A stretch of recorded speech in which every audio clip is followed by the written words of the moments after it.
Netanyahu's shocking Greater Israel vision.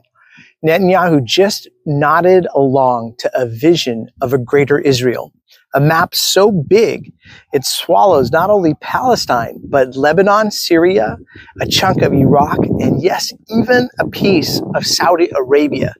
Now, that's not me saying it. That's a map he smiled at. Now, think about that. A prime minister basically vibing with the idea of redrawing the Middle East like it's a game of Risk. All right, let's cut right to the chase and dive into this.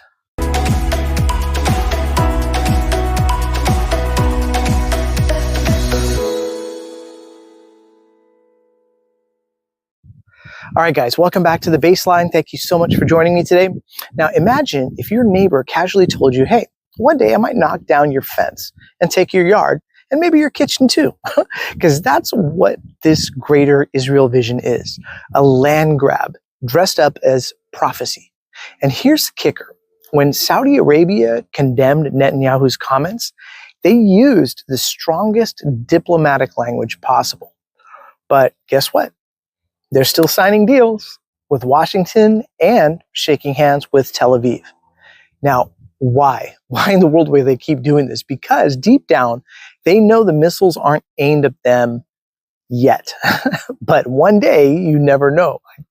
So crazy, guys. But this isn't just a Middle East story. This is about how religious prophecy collides with modern geopolitics and how it shapes the price of oil, the wars your countries get dragged in, and the alliances your tax dollars are actually funding.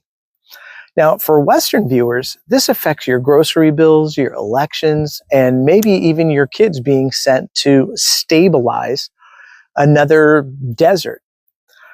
So it's insane on so many different levels. But there are three big questions that we're going to really try to unpack today. And one of them is, why is Netanyahu smiling at a map that makes Saudi Arabia very nervous? Second is, why do U.S. politicians like Lindsey Graham sound like they're quoting Bible or the Bible itself instead of the Constitution? And why do Christians in the Holy Land sometimes say they're treated better under Arab governments than under Israeli rule? Because stay with me, the twist at the end will just flip the Israel equal good guys and Arabs equal bad guys script upside down on its head. Now, with that being said, I want you to picture this. The kingdom of Saudi Arabia, the land of oil prices and billion-dollar yachts, putting out a statement that basically says, hey, we strongly condemn Israel's expansionist vision. Strong words, but then they go right back to selling oil, buying weapons, and keeping it quiet. Because let's be real about this. Survival mode says, better keep Israel as a frenemy than risk being the next target. Although they're probably going to be the next target at some point anyway, according to this map. But the map does say it all. What is Greater Israel? Is it the biblical idea that the land promised to the Jewish people runs from the Nile to the Euphrates? On a modern map, that's huge. I mean, we're talking about Sinai from Egypt, all of Lebanon, most of Syria, parts of Iraq, and a big slice of Saudi Arabia. And Netanyahu, he didn't dismiss it. He didn't laugh it off. He said, very much. Critics say that's why Israel doesn't just stop with Palestine. That's why Lebanon's been bombed, Syria's been destabilized, and why Egypt and Saudi Arabia keep doing awkward diplomatic dances. They're hedging. They're hedging. If we play nice with Israel, maybe they won't redraw our borders. That's naive thinking, but I don't know. You guys tell me. Now, here comes Lindsey Graham in the sermon.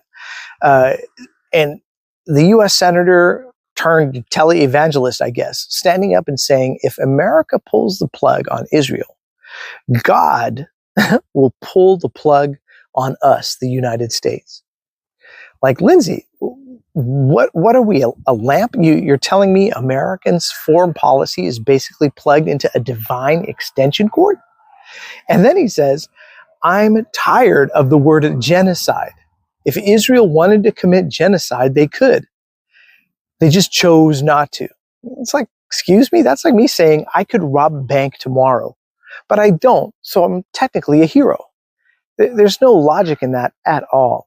Lindsey Graham is such a weird buffoon, I don't know, but Christians are in the crossfire too here. Now, here's where it gets really ironic. Now, Tucker Carlson had an interview with a nun who lived in the Holy Land for years, and she said Christians were often treated better under Assad's Syria or Lebanon than under Israeli rule. Now, let that sink in for a moment. The place Western media calls the safe haven for Christians, some of the local Christians are saying, no, that's not true at all. She even described the 2002 siege of Bethlehem, tanks surrounding the Church of Nativity, Christians trapped inside, people denied medicine, and a 16-year-old altar boy shot dead by a sniper. And that wasn't Hamas, guys. That was before all of this. And yet, Lindsey Graham over here saying, support this or God will smite America. What is that? Now, here's the pattern, right? And this is the part that the mainstream seems to avoid. Every time Israel faces pushback in Palestine and Lebanon and Syria, Western politicians frame it as good versus evil, democracy versus terrorists. But on the ground, it looks a lot like territory grabs, proxy wars, and biblical promises used as political cover. And it matters for you in the United States, the UK, Canada, Australia, because your governments bankroll all of this. Billions in aid, military alliances, diplomatic shielding, and when the region blows up, it's our soldiers, your markets, your security that gets hit. So let's call it what it is, right? Because this isn't about faith. This is about protecting democracy. It isn't even about fighting terror. It's about land, straight up. And the scary part is Netanyahu basically admitted it.